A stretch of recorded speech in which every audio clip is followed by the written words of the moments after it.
নমস্কার, শিপ্রা টিউটোরিয়াল চ্যানেলে সবাইকে তোমাদের স্বাগত জানাই। আজকে আমি তোমাদের ষষ্ঠ শ্রেণীর ষষ্ঠ অধ্যায় ক্লাস 6 এর 6th চ্যাপ্টার তার দুটো বিষয়বস্তু নিয়ে আলোচনা করব। এক হচ্ছে হাতিগুম্ফা শিলালিপি বা শিলালেখ, হাতিগুম্ফা শিলালিপি, এবং সেই হাতিগুম্ফা শিলালিপি মানেই হচ্ছে কলিঙ্গ রাজা খারবেলের কথা জানবো। প্রথম আমার বিষয়বস্তু এটা আলোচনার, হাতিগুম্ফা শিলালিপি এবং কলিঙ্গ রাজা খারবেল, হাতিগুম্ফা ইনস্ক্রিপশন এবং কলিঙ্গার যে কিং খারবেলের কথা ডিসকাস করবো আজকে। এই হাতিগুম্ফা শিলালিপিটা কি, আগে বলি শিলালিপি বলতে কি বোঝায়। শিলালিপি হলো কোনো একটা পাথরের উপরে কোনো কিছু খোদাই করে লেখা, তাকেই বলা হয় শিলালিপি। শিলার উপরে লিপি খোদাই করে লেখাকে বলে শিলালিপি। স্টোনের উপর ইনস্ক্রাইব করা কোনো কিছু, তাকেই বলা হচ্ছে কি ইনস্ক্রিপশন বা শিলালিপি। তা এই হাতিগুম্ফা শিলালিপি এটা কিন্তু প্রাচীন ভারতের ইতিহাসে এর কিন্তু যথেষ্ট গুরুত্ব রয়েছে, মানে একটা গুরুত্বপূর্ণ ঐতিহাসিক উপাদান। এনসিয়েন্ট ইন্ডিয়ার হিস্ট্রিতে এটা একটা খুবই ভ্যালুয়েবল একটা হিস্টোরিক্যাল সোর্স যাকে বলে। কেন? কারণ এই হাতিগুম্ফা শিলালিপি এটা উড়িষ্যা রাজ্য, তোমরা উড়িষ্যা রাজ্যের নাম শুনেছো, সেই উড়িষ্যা রাজ্যের উদয়গিরির কথাও তোমরা মোটামুটি অনেকেই জানো, যারা পুরী ঘুরতে গেছো তারা উদয়গিরি সম্পর্কে পরিচিত। তো সেই ওড়িশা রাজ্যের উদয়গিরিতে এই হাতিগুম্ফা শিলালিপি এটা পাওয়া যায়, এই ইনস্ক্রিপশনটা পাওয়া যায়। কিন্তু এটা কে খোদাই করেছিলেন? এটা খ্রিস্টীয় 2য় শতাব্দী, মানে 2nd সেঞ্চুরি বিসি এরকম সময় কলিঙ্গ রাজা খারবেল এটি খোদাই করেছিলেন, এই শিলালিপি খোদাই করেছিলেন। এই কলিঙ্গ রাজা খারবেল উনি কে? এনার পরিচয় নিতে গেলে আমাদের বলতে হয়, যখন আমি তোমাদের মৌর্য সম্রাট অশোকের কথা বলেছিলাম, সেখানে আমি তোমাদের বলেছি যে তিনি জীবনে একটাই যুদ্ধ করেন, সেটা হচ্ছে কলিঙ্গ যুদ্ধ। কলিঙ্গ রাজ্যকে নিজের সাম্রাজ্যে অন্তর্ভুক্ত করেছিলেন, এটা তোমাদের আমি বলেছি। তো সেই যখন অশোকের মারা যাওয়ার পর মৌর্য সাম্রাজ্যের অবনতি হয়, মৌরিয়ান অ্যাডমিনিস্ট্রেশন যখন বা মৌরিয়ান এম্পায়ারে যখন ডাউনফল হয়, তারপরে কিন্তু এই কলিঙ্গ রাজ্য বা কলিঙ্গ কিংডমটা আবার পুনরায় স্বাধীন হয়ে গেছিল, আবার ইন্ডিপেন্ডেন্ট হয়ে গেছিল। এবং সেই কলিঙ্গ রাজ্যে চেদি বংশের শাসকেরা শাসন করতে শুরু করে। চেদি ডাইনেস্টি, এই রাজবংশ এরা কিন্তু কলিঙ্গ রাজ্যে শাসন করতে শুরু করে, এবং সেই চেদি বংশেরই শাসক হলেন এই কলিঙ্গ রাজা খারবেল, যিনি কিনা কলিঙ্গ রাজ্যের প্রথম শক্তিশালী রাজা, ফার্স্ট পাওয়ারফুল একজন কিং কলিঙ্গ। তাই এই খারবেলের খারবেল ইতিহাসে যথেষ্ট গুরুত্বপূর্ণ একজন রাজা। তো এই হাতিগুম্ফা শিলালিপিটি এই কলিঙ্গ রাজা খারবেল খোদাই করেছিলেন, তিনি ইনস্ক্রাইব করেছিলেন কবে? খ্রিস্টীয় 2য় শতাব্দীতে, 2nd সেঞ্চুরি বিসি। এবং এটি খোদাই করেছিলেন কি লিপিতে? ব্রাহ্মী লিপি বা ব্রাহ্মী স্ক্রিপ্ট যাকে বলে। ব্রাহ্মী লিপিতে, তখনকার সময় ব্রাহ্মী লিপিরই চল ছিল। ব্রাহ্মী লিপি এবং প্রাকৃত ভাষা একটা আঞ্চলিক ভাষা, তো সেই লোকাল একটা ল্যাঙ্গুয়েজ, তো সেই প্রাকৃত ভাষা বা প্রাকৃত ল্যাঙ্গুয়েজ এবং ব্রাহ্মী লিপি বা ব্রাহ্মী স্ক্রিপ্ট এর মাধ্যমে কিন্তু এটা ইনস্ক্রাইব করা হয়েছিল বা খোদাই করা হয়েছিল। কার দ্বারা? এই কলিঙ্গ রাজা খারবেলের দ্বারা। এবং এই শিলালিপি থেকে আমরা কি জানতে পারি? এই শিলালিপি থেকে কলিঙ্গ রাজা খারবেলের প্রথম রাজত্বকালে প্রথম 13 বছর সম্পর্কে আমরা জানতে পারি। মানে 13 ইয়ার্সের যে কিংশিপ পিরিয়ড কার? কলিঙ্গ কিং খারবেলের, সেটা আমরা এই হাতিগুম্ফা ইনস্ক্রিপশন থেকে পাই বা এই শিলালিপি থেকে জানতে পারি। আর কি জানতে পারি? রাজা খারবেল তো খুব শক্তিশালী ছিলেন, তার সামরিক অভিযানের কথা জানতে পারি, তার মিলিটারি এক্সপেডিশন কিভাবে কলিঙ্গ রাজ্যকে আস্তে আস্তে বাড়িয়েছিল সেটার কথা জানতে পারি, মিলিটারি এক্সপেডিশন বা সামরিক অভিযানের কথা জানতে পারি। আর কলিঙ্গ রাজ্যের ইতিহাস, তখনকার যে ইতিহাস, কলিঙ্গ রাজ্য কেমন ভাবে চলতো সেটাও কিন্তু আমরা এই হাতিগুম্ফা শিলালিপি থেকেই জানতে পারি। তাই বলা যায় যে এই কলিঙ্গ রাজ্যের ইতিহাস জানার ক্ষেত্রে এটি একটি গুরুত্বপূর্ণ ঐতিহাসিক দলিল, একটা ভ্যালুয়েবল হিস্টোরিক্যাল ডকুমেন্ট, এই হাতিগুম্ফা ইনস্ক্রিপশন বা হাতিগুম্ফা শিলালিপি। এবং কলিঙ্গ রাজা খারবেলের সম্পর্কে জানার ক্ষেত্রে প্রধান উৎস বা মেন সোর্স, এই খারবেলের সম্পর্কে জানতে গেলেই হাতিগুম্ফা শিলালিপির উপরেই আমাদের নির্ভর করতে হয়। আরেকটা বিষয় এই এই শিলালিপিটির গুরুত্ব আছে, সেটা হচ্ছে এই শিলালিপিটি ভারতবর্ষে যত শিলালিপি প্রাচীনকালে হয়েছে, খোদাই করা হয়েছে প্রাচীনকালে, এনসিয়েন্ট টাইমে, তার মধ্যে অন্যতম একটা শিলালিপি, একটা অন্যতম ওয়ান অফ দা ইম্পর্টেন্ট একটা ইনস্ক্রিপশন যাকে বলে, সেটার মধ্যে কিন্তু ভারতবর্ষের কথা উল্লেখ আছে, ইন্ডিয়ার কথা মেনশন করা আছে। এবং এই শিলালিপি থেকে আমরা কিন্তু তখনকার সময় রাজনৈতিক, সামাজিক, অর্থনৈতিক, পলিটিক্যাল, সোশ্যাল এবং ইকোনমিক্যাল যে হিস্ট্রি, এগুলো সবই কিন্তু আমরা এই হাতিগুম্ফা শিলালিপি বা হাতিগুম্ফা ইনস্ক্রিপশন থেকে জানতে পারি। এই কারণেই এটিকে বলা হচ্ছে প্রাচীন ভারতের ইতিহাসে একটি গুরুত্বপূর্ণ ঐতিহাসিক উপাদান, এনসিয়েন্ট ইন্ডিয়া হিস্ট্রির একটি হিস্টোরিক্যাল একটা সোর্স বা হিস্টোরিক্যাল একটা ডকুমেন্ট বলা যায় এই হাতিগুম্ফা শিলালিপি। তাই এর গুরুত্ব কিন্তু যথেষ্ট। এই হাতিগুম্ফা শিলালিপি দিয়ে কিন্তু তোমাদের টিকা আসে, প্রশ্ন 3 নম্বরের টিকা লেখা এটা কিন্তু আসে। তাই ভালো করে মন দিয়ে শুনেছো তো, এটা ভালো করে কিন্তু তোমরা পড়ো। এরপরে আমি আলোচনা করব দুটি রাজবংশের কথা, সাতবাহন রাজবংশ, শক রাজবংশ। সাতবাহন ডায়নেস্টি, শক ডায়নেস্টি, এরা কারা বা এই রাজবংশগুলির পরিচয় কিভাবে পাই আমরা? আসলে তোমাদের আমি মৌর্য সাম্রাজ্যের কথা বলেছিলাম, ভারতবর্ষের প্রথম সাম্রাজ্য বিস্তার করে বা এম্পায়ার এস্টাবলিশ হয় ইন্ডিয়াতে ফার্স্ট বা ইন্ডিয়ান সাবকন্টিনেন্টে। তারপর মৌর্য সাম্রাজ্যের যখন পতন হয়, মৌর্য সাম্রাজ্যের অবনতির পর এই দুটি রাজবংশ কিন্তু শক্তিশালী হয়েছিল, দুটি রাজবংশ। এই সাতবাহন রাজবংশ এরা দক্ষিণ ভারত সাউথ ইন্ডিয়া, এইরকম দক্ষিণ ভারতের বিভিন্ন জায়গায়, দাক্ষিণাত্য যাকে বলে, ডেকান এরিয়া, এই জায়গাগুলোতে সাতবাহনরা সাম্রাজ্য বিস্তার করেছিল, এম্পায়ার এস্টাবলিশ করেছিল। আর শক রাজবংশ এরা পশ্চিম ভারতে ওয়েস্ট ইন্ডিয়া, এই জায়গাতে ওরা কিন্তু এম্পায়ার এস্টাবলিশ করেছিল বা সাম্রাজ্য বিস্তার করেছিল। আচ্ছা, এই সাতবাহন বংশের প্রথম প্রতিষ্ঠাতা কে ছিলেন? শিমুক। সাতবাহন বংশে কে এস্টাবলিশ করেছিলেন, ফাউন্ডার ছিলেন রাজা শিমুক। এবং এদের তাও কিন্তু সাতবাহনদের প্রভাব প্রতিপত্তি বা তাদের কি বলবো, তাদের উন্নতি আর কি কখন হয়েছিল? রাজা প্রথম সাতকর্ণীর সময়। প্রথম সাতকর্ণীর সময় কিন্তু এদের অ্যাচিভমেন্ট হয় বা এদের উন্নতি হয়, এদের প্রভাব প্রতিপত্তি বাড়ে, সাম্রাজ্য কিছুটা বিস্তার ঘটে আর কি। আচ্ছা, আর এই প্রথম সাতকর্ণীর সময় কিন্তু শক শাসক, এই সময় শক রাজবংশের একজন শক্তিশালী শাসক হয়েছিলেন, তিনি ছিলেন নহপান। তার নাম কি? নহপান। এই শক রাজবংশ আর সাতবাহন রাজবংশ, এদের মধ্যে কিন্তু সেই সময় সবসময় লড়াই লেগে থাকতো, অল টাইম একটা ব্যাটেল হতো, অল টাইম তাদের মধ্যে একটা ফাইটিং সিচুয়েশন তৈরি হয়ে থাকতো। কিন্তু কেন? তার কারণটা আমি পরে আলোচনা করছি, আগে বলি এদের যে লড়াইটা হয়েছিল। তাই প্রথম সাতকর্ণীর সঙ্গে প্রথম নহপানের লড়াই হয়েছিল, কিন্তু এই লড়াইতে কিন্তু নহপান জিতে গেছিল, নহপান সফল হয়েছিল। শক শাসকরাও কিন্তু যথেষ্ট শক্তিশালী ছিল, শক ডায়নেস্টির যারা রুলার ছিল তারাও কিন্তু শক্তিশালী ছিল। কিন্তু তারপরে আবার এই শকদের কাছ থেকে আবার সাতবাহনরা নিজেদের গৌরব ফিরিয়ে নেয় বা তাদের গ্লোরি অ্যাচিভ করে কার সময়? পরবর্তী সাতবাহন রাজা গৌতমীপুত্র সাতকর্ণী।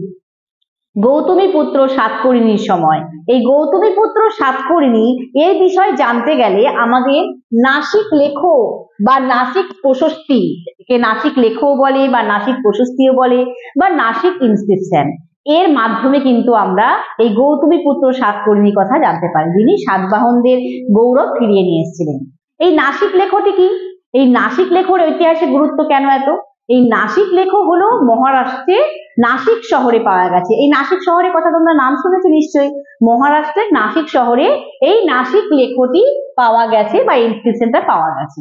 এই নাসিক লেখো থেকে আমরা সাতবাহন রাজবংশের কথা, যে ডাইনেস্টি কথা তোমাদের আমি বলছি, তার বিষয় জানতে গেলে আমাদের নাসিক লিপি থেকেই জানতে হয়। আর এই গৌতমীপুত্র সাতকর্ণীর কৃতিত্বের কথা, তার অ্যাচিভমেন্টের কথা কিন্তু আমরা এই নাসিক লেখো বা নাসিক ইনস্ক্রিপশন থেকেই জানতে পারি। আর এই নাসিক লেখটি কে লিখেছিলেন? এটি লিখেছিলেন গৌতমীপুত্র সাতকর্ণীর মা গৌতমী বালাশ্রী, তিনি কিন্তু এটি রচনা করেছিলেন, এই নাসিক প্রশস্তিটি। আর এই নাসিক প্রশস্তি থেকেই আমরা জানতে পারি যে গৌতমীপুত্র সাতকর্ণী তিনি শকদেরকে ধ্বংস করে দিয়ে আবার পুনরায় তিনি সাতবাহনদের গৌরব ফিরিয়ে নিয়ে এসেছিলেন, সাতবাহন ডায়নেস্টির গ্লোরি আবার ফিরিয়ে নিয়ে এসেছিলেন এবং শকদেরকে পুরোপুরি ধ্বংস করে দিয়েছিলেন, ডিস্ট্রয় করে দিয়েছিলেন, শকদেরকে হারিয়ে দিয়েছিলেন। এবং তিনি তার সাম্রাজ্য পশ্চিম উপকূল থেকে পূর্ব উপকূল, পুরো বলতে পারা যায় দাক্ষিণাত্য, পুরো ডেকান এরিয়া পুরোটাই কিন্তু গৌতমীপুত্র সাতকর্ণী সাতবাহনদের সাম্রাজ্য বিস্তার করেছিলেন, তাদের এম্পায়ারকে এক্সপ্যান্ড করেছিলেন। এবং এই নাসিক লেখ থেকে আমরা জানতে পারি তার সামরিক বিজয়ের কথা, কিভাবে তিনি মিলিটারি ভিক্টরি গুলো লাভ করেছিলেন। তিনি নাসিকে পুনরায় অধিকার দখল করেছিলেন, নাসিক শহরে পুনরায় কিন্তু তিনি ক্যাপচার করেছিলেন নাসিক শহরকে, যেটা শকরা দখল করে নিয়েছিল সেটা কিন্তু শকদের কাছ থেকে ছিনিয়ে নিয়েছিলেন বা দখল করে নিয়েছিলেন।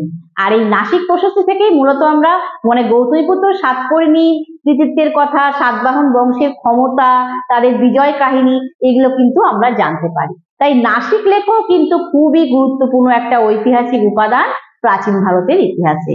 এনসিয়েন্ট ইন্ডিয়ার হিস্ট্রিতে এই নাসিক ইনস্ক্রিপশনটাও কিন্তু খুবই একটা ইম্পর্টেন্ট হিস্টোরিক্যাল সোর্স, বুঝাতে পারলাম। তাই নাসিক লেখ বা নাসিক প্রশস্তি দিয়েও কিন্তু তোমাদের টিকা বা প্রশ্ন আসে, কিন্তু এটাও কিন্তু মন দিয়ে তোমরা পড়ো।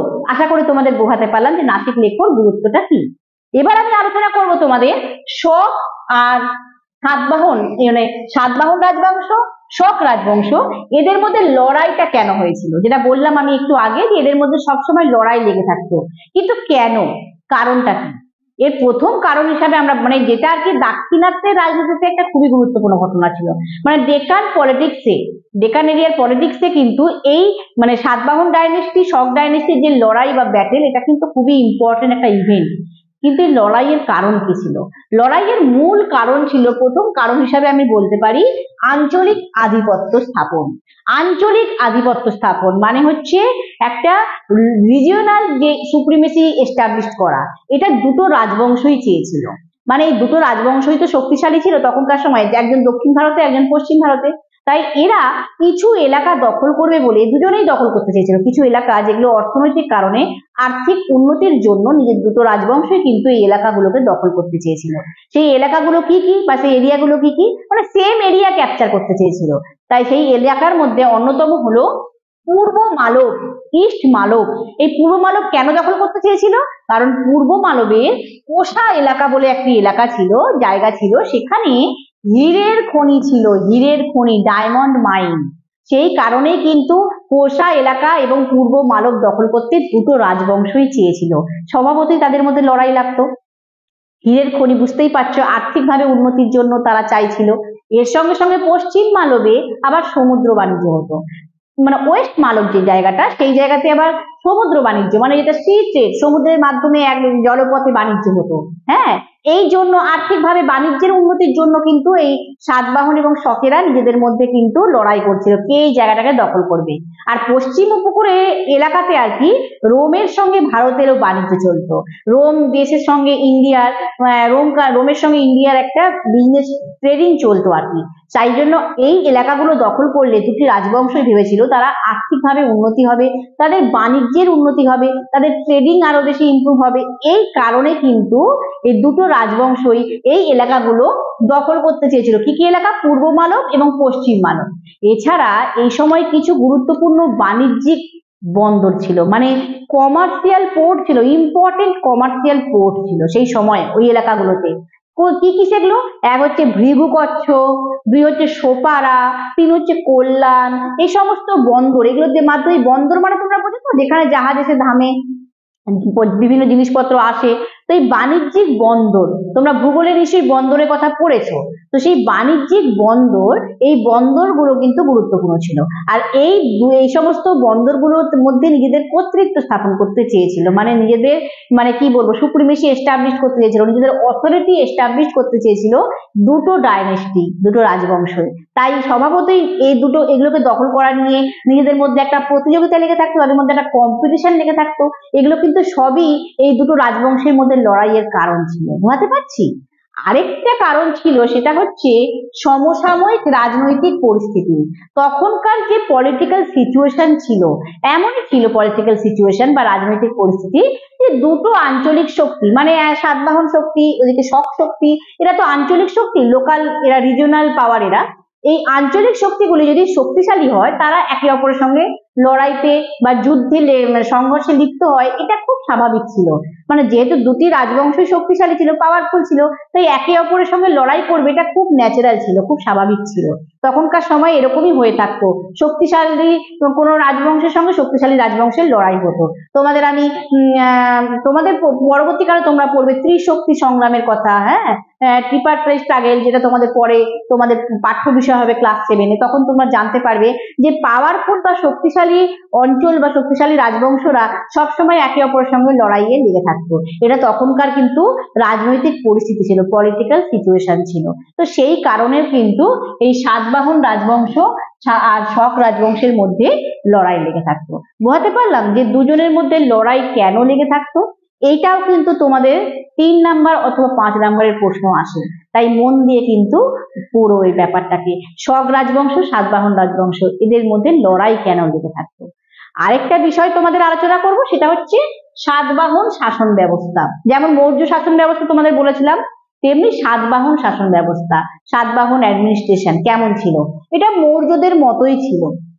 এই শাসন ব্যবস্থাতেও রাজা ছিলেন প্রধান, তিনি সেনাবাহিনীরও প্রধান ছিলেন, তিনি হেড ছিলেন, এবং তিনিও কিন্তু শাসনের সুবিধার জন্য বিভিন্ন বড় বড় অঞ্চলগুলোকে বিভিন্ন প্রদেশে ভাগ করে দিয়েছিলেন বা প্রভিন্সে ডিভাইড করে দিয়েছিলেন। আর সেই প্রদেশগুলোকে আবার প্রদেশগুলোর দায়িত্বে থাকতো অমাত্য নামে রাজ কর্মচারী বা রয়্যাল এমপ্লয়। এই অমাত্যদের কথা তোমাদের আমি মৌর্য শাসন ব্যবস্থা বলার সময় কিন্তু বলেছিলাম। তো সাতবাহন শাসন ব্যবস্থাতেও কিন্তু এই অমাত্যদের উল্লেখ আছে। আর এরাও কিন্তু শুধুমাত্র অর্থনীতি শুধুমাত্র কৃষি নির্ভর ছিল না মৌর্যদের মতো, এদের কিন্তু বাণিজ্য এই সময় কিন্তু উন্নতি হয়েছিল। তাই চাষিদের কাছ থেকে এরা কর আদায় করতো, ভাগ বলি এই সমস্ত কর এখানেও আদায় করা হতো, ট্যাক্স কালেক্ট করা হতো, এই ভাগ বলি এগুলো।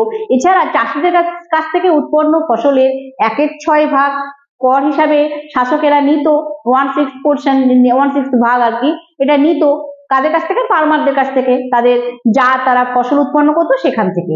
আরেকটা কর নিত, সেটা হচ্ছে বাণিজ্যিক লেনদেনে কর নিত। কমার্শিয়াল ট্রানজেকশন কোনো কিছু হলে সেক্ষেত্রেও কিন্তু ট্যাক্স কালেক্ট করতো এখানকার এই সাতবাহন রুলাররা, সাতবাহন শাসকরা। বাণিজ্য সেই সময় কিন্তু উন্নতি হয়েছিল, সেই সময় কিন্তু ট্রেডিং উন্নতি হয়েছিল, সেটা তোমাদের আমি আগেই আলোচনা করলাম। তার ফলে কারিগর বা বণিক, যারা আর কি মেকানিক বা যারা আর কি মার্চেন্ট, তাদের কাছ থেকেও কিন্তু শাসকেরা কর আদায় করতো বা ট্যাক্স কালেক্ট করতো।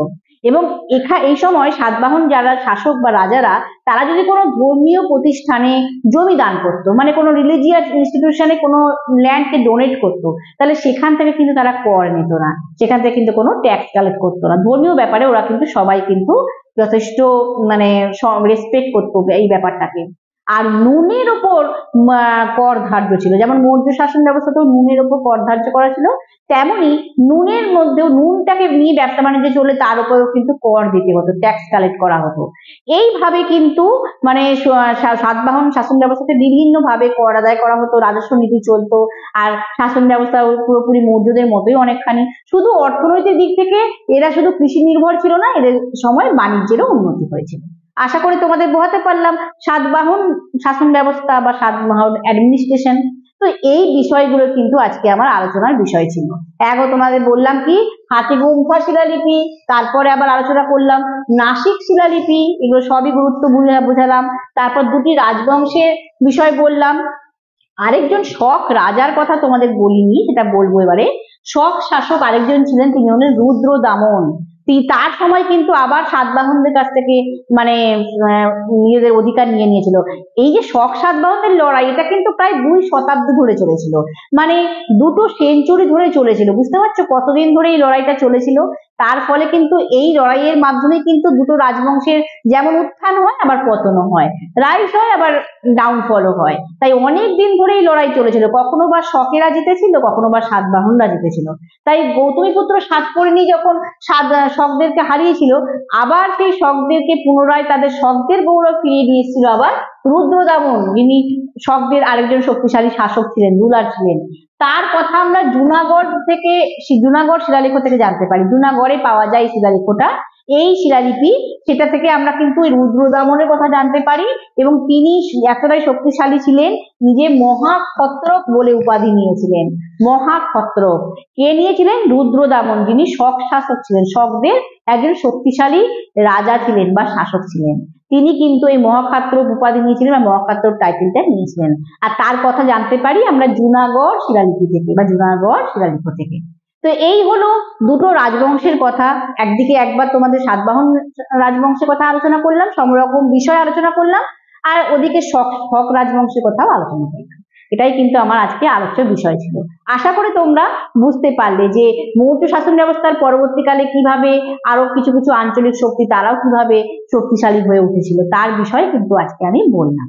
তো এইখানেই আমি এই বিষয়গুলির আলোচনা শেষ করছি, এবং আলোচনা শেষে তোমাদের বলতে চাই, যারা শিপ্রা টিউটোরিয়াল চ্যানেলটি সাবস্ক্রাইব করোনি এখনো, তারা চ্যানেলটি সাবস্ক্রাইব করে নাও, আর পাশে থাকা বেল আইকনটি অবশ্যই প্রেস করো, তাহলে নোটিফিকেশন পাবে। কেন আমি তো শুধু একটা ক্লাস আলোচনা করি না, 4টে ক্লাস পরপর আলোচনা হয়, তার জন্য নোটিফিকেশন পাওয়াটা খুব জরুরি, তাহলে তোমরা বুঝতে পারবে। তাই অবশ্যই বেল আইকনটি প্রেস করো। আর যারা দেখছো তারা অবশ্যই তোমার বন্ধু বান্ধবদের শেয়ার করো, যাতে তারাও ইতিহাস বিষয়টি নিয়ে উপকৃত হয়। তো এইখানেই আমি আমার আলোচনা শেষ করছি। নমস্কার।